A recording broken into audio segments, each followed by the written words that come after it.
This is how we are going to make a switchboard, which we are going to use in our home or in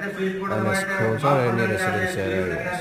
This is the switchboard, how our students are going to learn to develop. এটা আমার main connection main তার যদি current আই এটা switchboard আই আমি কিন্তু ইয়াতে connection কেনে করে দিতাম ফার্স্ট আমি এই তো তার দিলাম হ্যাঁ এটা তো এক্সট্রা তার এটা কাটি লই ইয়ারে নেগেটিভ তার এই ইয়ারে নেগেটিভ তার গুলো আমি কানেক্ট করি ঠিক আছে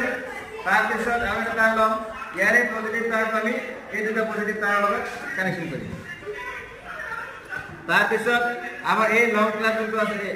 এটা এনেকে না এটা এই দুটো কানেকশন করি ঠিক আছে এটা আমি এটা দুটো কানেকশন করি তারপর ইয়ারে দুটো একটা পজিটিভ তার আছে এই পজিটিভ লই কিনা ইয়ার করা পজিটিভ লই কিনা আমি এই পজিটিভ কানেকশন করি ঠিক আছে আর একটা ছোট তার থাকিব ইয়ারে নেগেটিভ টু লই আমি এই নেগেটিভ কানেকশন করি তাহলে কানেকশন হওয়ার পর এই মেইন তারপর আমি এই ইয়ারে মানে পজিটিভ টু আমি কানেক্ট করি কানেক্ট করে দিয়ে আমি ডট করে যায় স্টোর করে দিয়ে কানেক্ট করে দিই এটা ঠিক আছে বল স্টোর করে দিন না স্টোর এবার আমি সুইচ জ্বালাবো না বার করে দেব ঠিক আছে দুটো লাগাই স্যার এটা করে